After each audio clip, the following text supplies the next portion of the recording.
So thank you again for joining me with our second session. And this session we will focus on the friendliness in general, which means that can be friendliness in a workplace, at home, or in public. So without further ado, let's jump into our session. Um, so why do you think friendliness is important in communication? For me personally, I think that at work or at school or doing assignment, it's very important to actually be friendly to everyone, and as well like for everyone to be friendly to one another, because um in an unfriendly environment or in an unfriendly place, you feel like maybe you feel awkward to do something, and you don't really enable yourself to achieve anything at the end of the day, because you feel something like you're being not welcome, or I don't strange feeling that makes you don't want to actually um commit to your work. And so for you, what do you think? What friendliness do you think is important?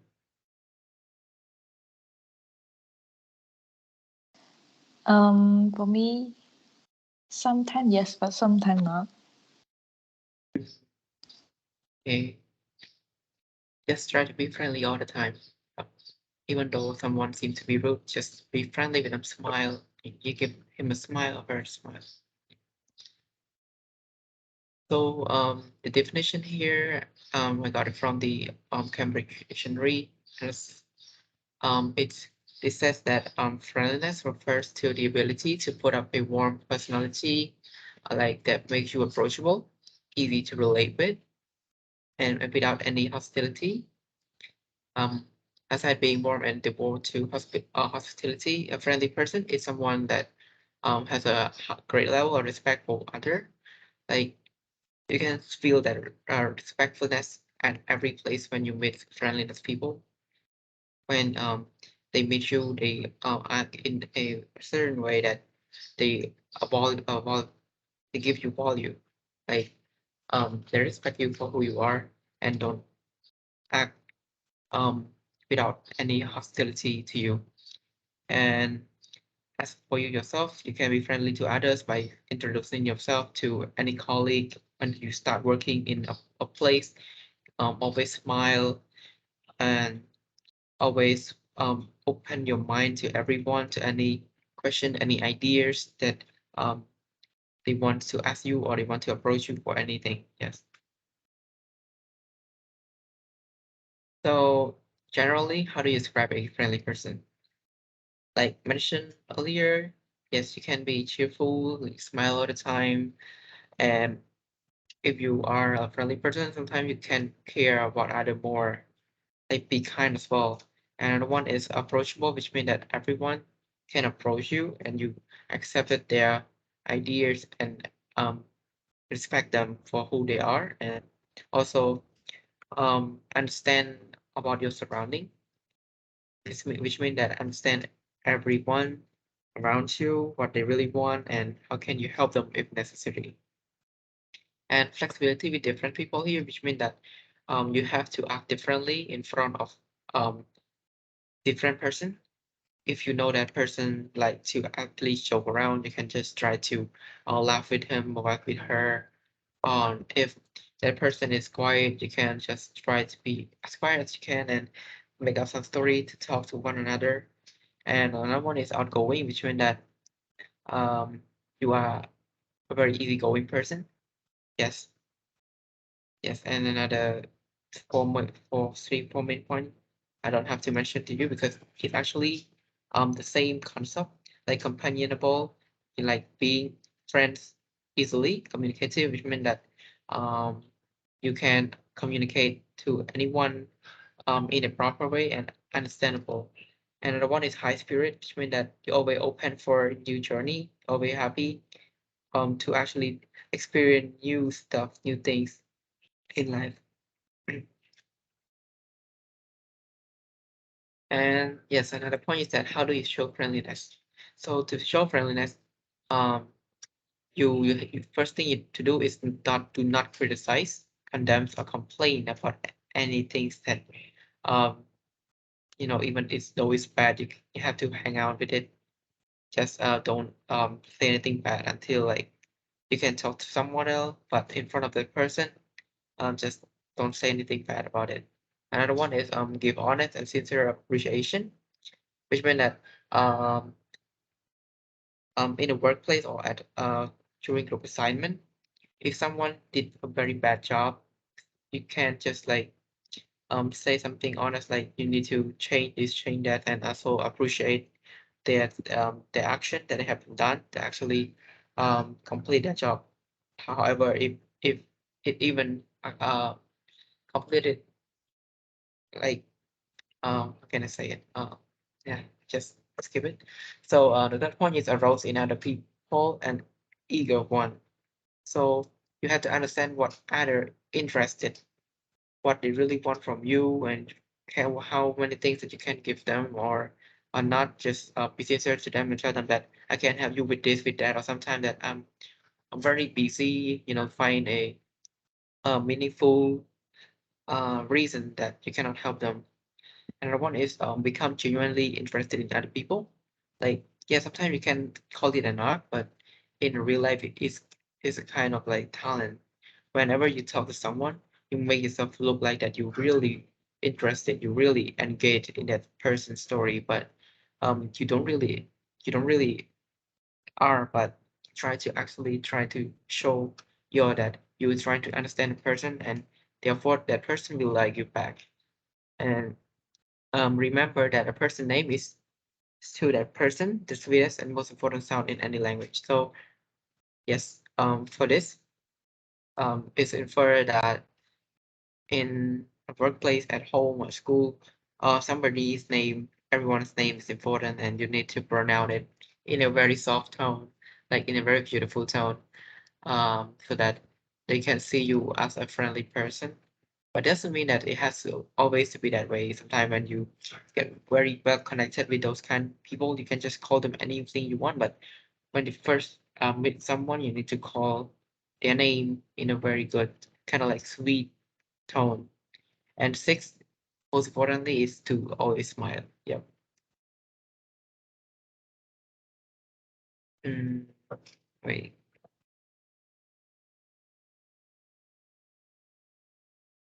18 minutes. Yep. So here, F equals first to be friendly. Yes. For everyone, you need to be friendly. Whenever you drive on the road, whenever you have a bad day, you can just, I don't, like, for example, we have a bad day driving on the road, when someone smiles at you, smile at them back. And at that very specific moment, you almost forget about everything that really try to actually annoy you or something bad about your life.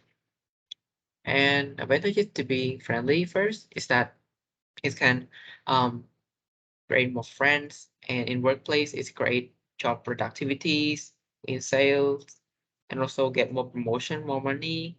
And as in terms of education, you can be a more effective teacher, and as a student you can get a better grades. It doesn't mean that friendly leads you to this point, but you need to actually try to learn yourself as well. But in some society, be friendly to teachers, maybe like your teachers get interested in you, and maybe they can add a little more score to yours.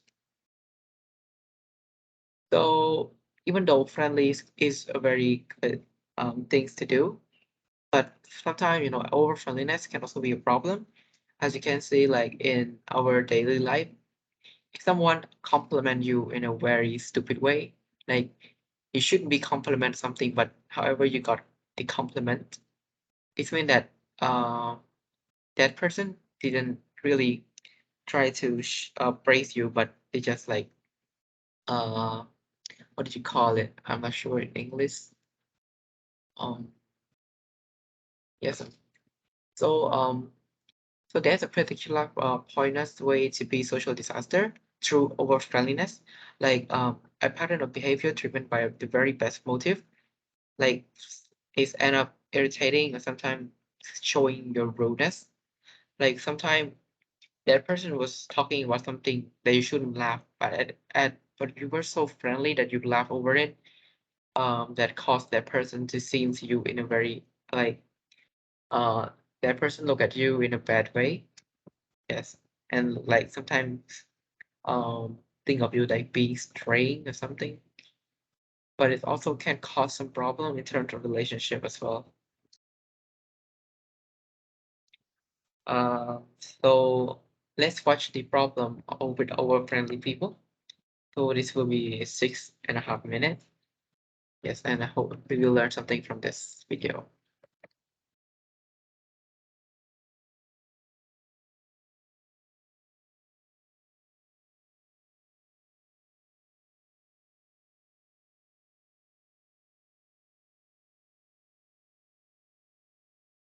Can,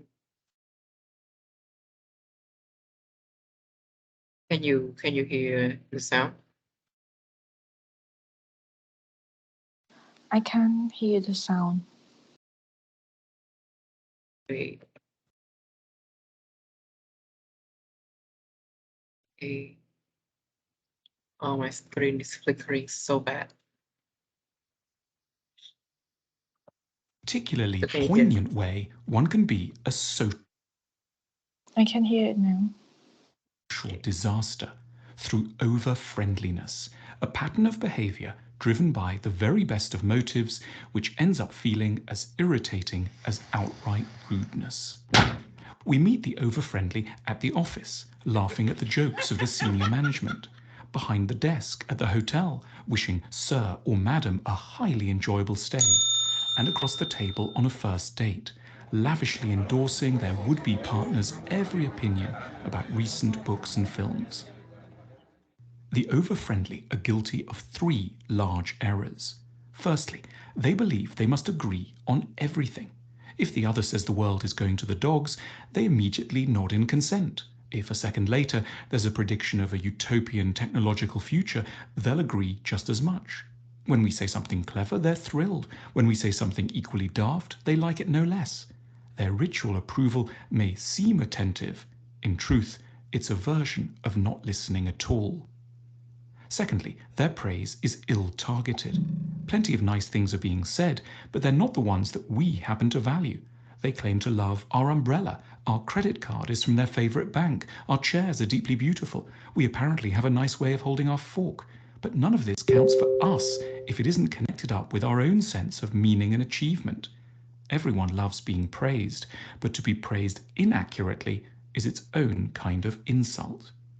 Thirdly, their friendliness is remorselessly upbeat. They point out how well we look, how impressive our job sounds, how perfect our family life seems. They want to make us feel good, but they dangerously raise the cost of revealing any of the lonelier, darker, more melancholic aspects of our characters. By contrast, the less ardently friendly and therefore properly pleasing person will keep three things closely in mind. Firstly, that disagreement isn't necessarily or always terrible, that it may be exhilarating to be contradicted when we don't feel that our dignity is at stake and that we're learning something valuable at the hands of a combative interlocutor. Secondly, that people only want to be complimented on things that they are actively proud of. The value of the currency of praise depends entirely on it not being spent too freely. And so the truly pleasing person knows they must pass over many things in discreet silence, so that when they eventually do bestow a blessing, their words can have a proper resonance. Thirdly, that we are cheered up not so much by people who say cheery things as by people who appear to understand us, which usually means sympathize with our sorrows and show a willingness to travel with us to the anxious, hesitant, or confused parts of our psyches. What enables the pleasing person to please is their capacity to hold on in social encounters, even with rather intimidating and alien-seeming people, to an intimate knowledge of what satisfies them. They instinctively use their own experience as a base for thinking about the needs of others. By contrast, the over-friendly person allows themselves to forget their own likes and dislikes under the pressure of an excessive humility, which suggests to them that anyone impressive could not possibly share in the principles that drive their own psychology. At the core of the pleasing person's charm is a metaphysical insight that other people cannot, deep down, ever be very other, and therefore that in core ways what one knows about oneself will be the master key to understanding and getting along with strangers, not in every case, but enough of the time to make the difference. Over-friendliness isn't just a feature of one-to-one encounters, it's an entrenched flaw within modern consumer society more generally. This explains why the airline exuberantly wishes us a perfect day upon landing in a new city, or why the waiter hopes we'll have a truly wonderful time around the first course, and why the attendant in a clothes shop pulls such a large smile along with their suggestion that we try on a new pair of trousers. Here too, the cause of an asphyxiating friendliness is a sudden modesty and loss of confidence around using oneself as a guide to the temperament and needs of a stranger. Companies become over-impressed by the apparent otherness of their clients and thereby overlook how many aspects of their own selves are being trampled upon in a service context. They sidestep the knowledge that just after landing back home after a trip abroad, we may feel horrified at the thought of our responsibilities in the family, or that moods of introversion and sadness can accompany us even inside a clothes boutique. They behave as if they were cheerful Martians encountering broken, complex humans for the very first time. The fault of the excessively over-friendly person can, in the end, be traced back to a touching modesty. They are guilty of nothing more than a loss of confidence in the validity of their own experiences as a guide to the pleasure of others. The failure of the over-friendly types teaches us that in order to succeed at pleasing anyone, we must first accept the risk that we might well displease them through a candid expression of our being. Successful charm relies on an initial, secure sense that we could survive social failure. Rehearsing how it would, in the end, be okay to make a hash of seducing someone is perhaps the best way to seduce them properly and confidently. We must reconcile ourselves to the risk of not making friends to stand any chance of actually making any.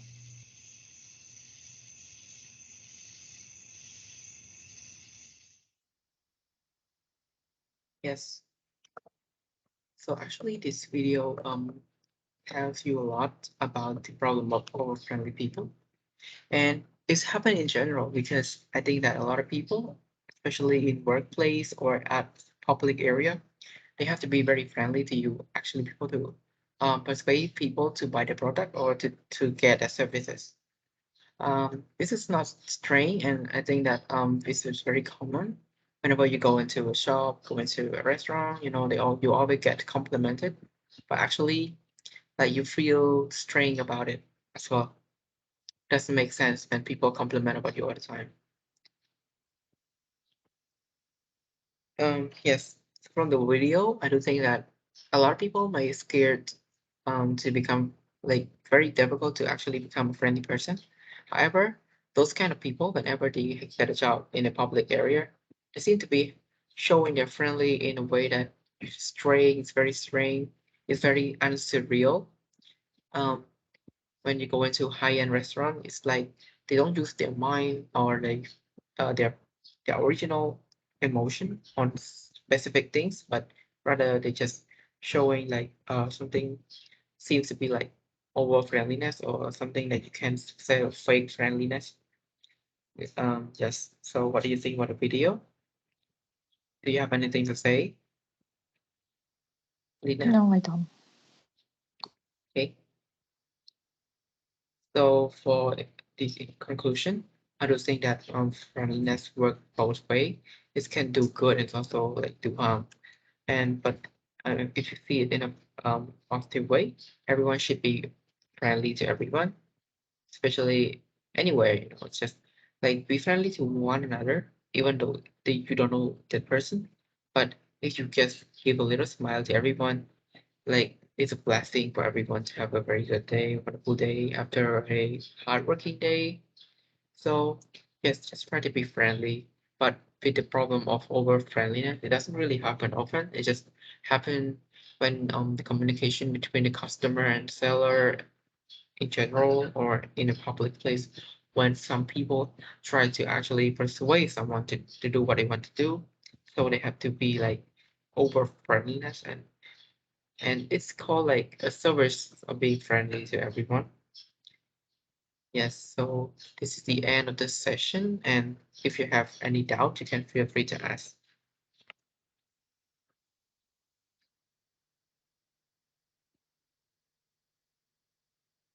I think I have no question regarding to this section. Yes, so I hope that you can understand the importance of friendliness over our daily basic. And yes, I don't have anything else to say as well. And thank you for coming, and thank you for joining this session with me. Yes, I hope to see you on our next session together. Thank you. Yep, thank you.